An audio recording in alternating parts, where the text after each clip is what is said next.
Okay, as you know, as you saw in the video, we are going to talk about non-tariff barriers, and for that, we brought a case study in Kenya and the East African community when they had some troubles in the implementation of non-tariff measures or non-tariff barriers. As an introduction, international trade is the exchange of capital, goods, services across international borders. Even though the WTO advocates trade opening, many WTO members do not liberalize every sector of the economy and instead of maintaining certain barriers to trade. Many of these barriers to trade uh, they are divided in tariff and non-tariff barriers. Some non-tariff measures are imposed by the government to favor domestic over foreign suppliers, just to protect their their domestic producers. And they also can take the form of procedural obstacles. For example, obstacles related to the process of application of a non-trade measure rather than the measure itself. Um, the United Nations Conference on Trade and Development describes non-trade measures as policy measures other than ordinary customs tariffs that can potentially have an economic effect on international trading goods, changing quantities traded, prices, or both. The classification of non-tariff measures uh, includes measures such as sanitary and phytosanitary measures and technical barriers, and export-related measures. Okay, the case is it's mainly in Kenya, but it relates with the East African community, um, which examines the obstacles which affect traders who may be Kenyans or the other uh, the other traders in the East African community. Um, is composed by those countries in here: South Sudan, Uganda, Kenya, Tanzania, Rwanda, and Burundi. Um, Traders responding to service can identify not only formal policy itself, but also whether the policy was arbitrary, inconsistent, discriminatory, inefficient, non-transparent, expensive, or involved outright obstruction or legal barriers. The data in this case were collected from official documents and interviews with 18 public officials and 13 private agencies to indicate why these rules and regulations could be considered to be non-tariff measures. Okay, so non-tariff barriers in the East African community. First, in the Treaty of the Establishment of the East African Community of 1999, the main goal was to liberalize and promote cross-border trade among them, and the cooperation in trade and development is like a fundamental pillar of the EAC. The objectives were further liberalize interregional trading goods on the basis of mutually beneficial trade agreements among the partner states, promote efficiency in production within the EAC, enhance domestic cross-border and foreign investment in the EAC, and promote economic development and diversification and industrialization in the EAC.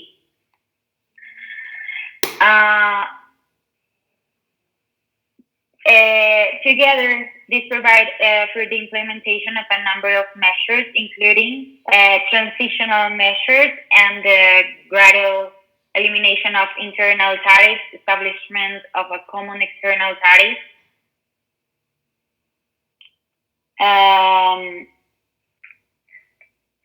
the the introduction of rules of origin and other trade related aspects and legal and institutional arrangements and custom valuation system and harmonized uh, custom laws, procedures, and documentation.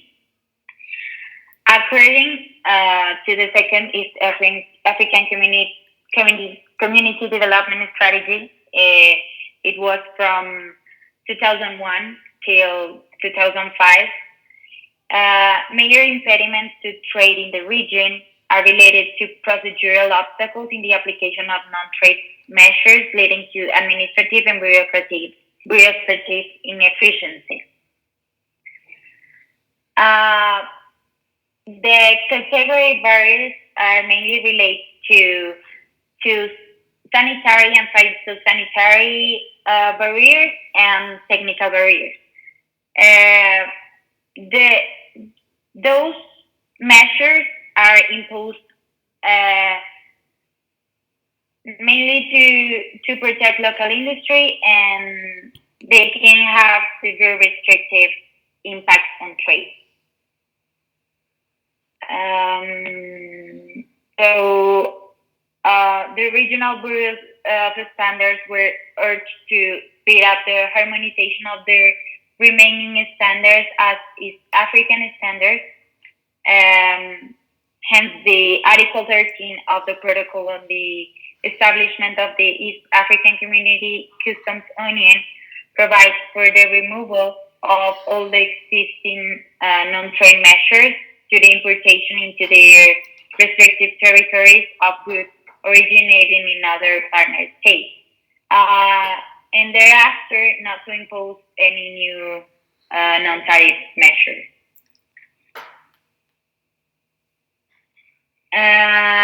Those non-tariff barriers remain a serious obstacle to trade within the region, and they continue to increase the cost of doing businesses in the region and have negatively impacted on trade and cooperation, which is like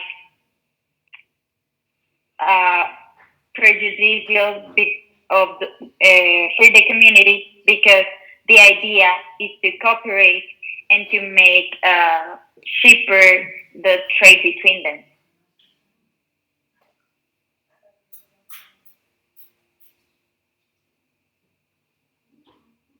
You go, girl.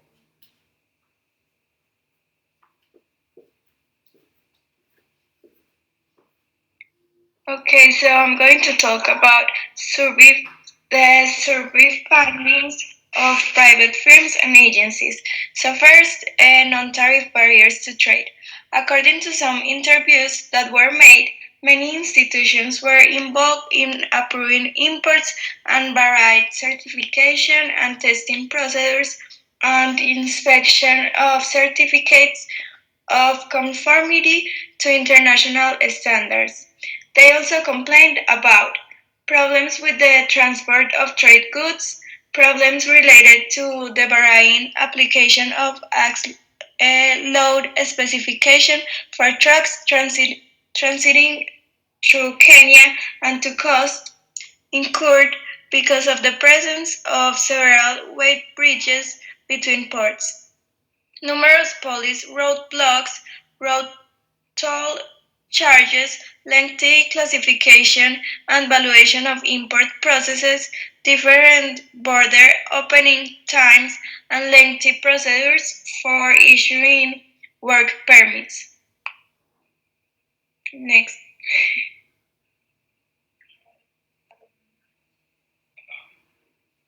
So non-trade barriers and their impact on business. So the first one is the restrictive application of non-tariff measures. And so the study found that product export or import bans, discriminatory sourcing, and trade monopolies had a very severe impact on business in Kenya. A large majority of around 83.3% of the interviewed considered discriminatory sourcing as having a very severe impact on their business. So the next one is procedural obstacles related to rules of origin.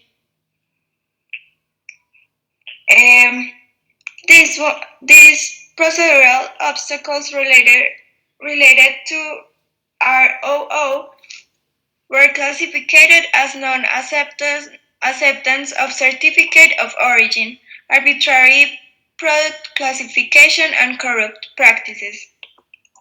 The next one is procedural obstacles related to the clearance of export of goods documentation. This aspect comprised of administrative levies, arbitrary or multiple documentation, lengthy classification and evaluation of the export processes, and corrupt practices. And finally, transit traffic and trucking. So this category consists of uncompetitive port entry, taxes and charges, inefficient operations, variable weight bridges, road toll charges, variable border opening times, variable documentation requirements, police roadblocks, corrupt practices related to roadblocks, and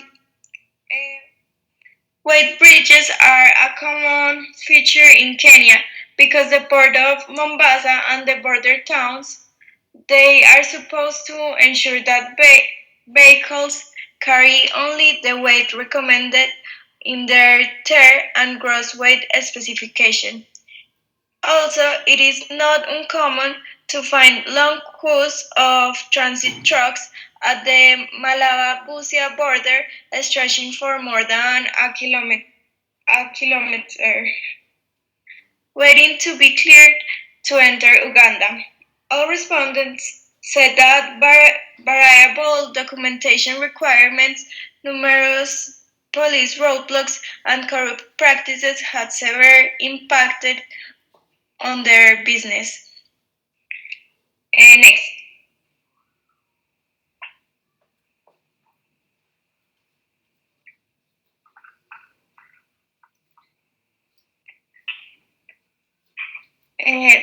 Okay, now the ranking of barriers to trade. So they rank first the restrictive application of non-trade measures, followed by procedural obstacles related to ROO, and finally procedural obstacles related to the clearance of export of goods documentation and transit traffic and trucking issues. Okay, next. The changes in impact of non-tariff barriers on business over time. So first, they found that the average non-official payment per shipment was 1 million of Kenyan money, 100% higher than in 2009, when the first version of the survey was conducted. The annual value of waste due to breakage or spoilage in transit had also more than doubled, from 600,000 to 1.3 million. The average waiting time for a business license for an export or import business was 2 weeks, down from the 3 weeks that was in 2009. And finally, the waiting time or period for foreign people looking for a work permit had not changed. It still lasts 1 week. Okay. Next.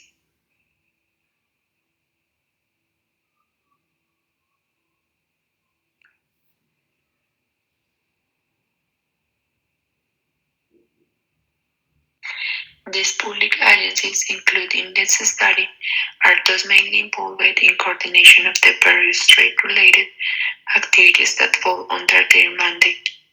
These agencies' barriers to trade, this case of Kenya 65, are supposed to implement the rules and regulations that are considered to be non-tariff measures. Interviewers in these agencies did not consider justified the claim by a respondent in the private agencies that documentation requirements were arbitrary. However, most of those interviewed in the public agencies agree that the regulatory authorities had not harmonized test certificates and procedures because different regulatory authorities were responsible for different procedures. 80% of the public agency respondents said that the aim of the recourse regulations enforced by customs officials was mainly the generation of revenue. However, 90% denied that the pre-shipment verification of conformity program was a hindrance to trade. About 50% of public agency respondents agreed that there were discriminatory application of SPS measures, such as bans issued on certain products from some countries and not others. All respondents agreed that multiple documentation requirements with different administrative structures was a consequence of lack of harmonization, but denied that the cumbersome inspection procedures and non-acceptance of certificates of origin were aimed at protecting local industry.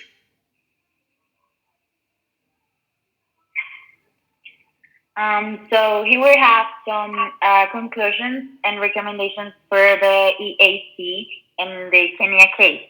As the EAC is committed to the removal of non-tariff barriers, the non-tariff measures still remain in Kenya, and those are not transparent. They are discriminative, are not scientifically based, and generally act as as trade barriers. So non-tariff measures have led to an increase in the cost of doing business, as attested by the funding mainly from the private agencies. However, the public agencies do not consider what the private agencies call non-tariff barriers to be real barriers to trade because, in their view, they are more concerned with implementing government policy. There is the study has shown that there is a restrictive application of non-trade measures, and those have severe impact on business in Kenya, followed by the application of the rules of origin, procedural obstacles to the clearance of exports of goods documentation, and transit traffic and trucking issues in that order, notably delays at ports and waste bridges and not official payments to port officials and police officials have led to heavy losses for private businesses. The experience in many countries is that tariffs are reduced, non-tariff barriers to trade increase since they are one way in which governments can collect revenue. If the implementation of the protocol on the establishment of the East African Community Customs Union is to progress, and its intra-trade is the EAC region is to be improved. However, it is important that non-trade barriers be eliminated or reduced. It is important to reduce costs to trade and to reduce cost to trade.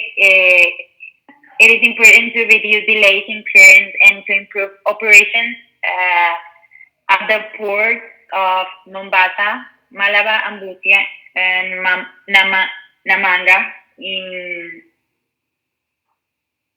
handling both imports and exports.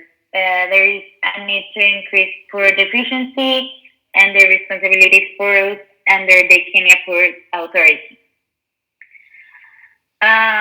It is important to improve the energy infrastructure because with computerization, since the computerization, there is a need for a constant flow of power, and power failures can also lead to delays in clearance and efficiency. Another one is that the AC partner states should also consider improving the railway network throughout the region to reduce a heavy reliance on the already dilapidated road network. Uh, Also, EAC partners states have different barriers of standards, engaging mutual recognition agreements and accreditation process is important in order for different regulators to accept each other's conformity assessment procedures. And last but not least, is that private businesses need to familiarize itself with the rules and regulations set up for various products under the laws of Kenya and other partner states regarding conformity with required sanitary and phytosanitary standards and various documents required by each country for entry and exit of different types of goods. Okay, that's all the conclusions and recommendations. And for you, we have an activity. So we are going to send you that link uh, in the class for you to answer some questions about the presentation. Thank you.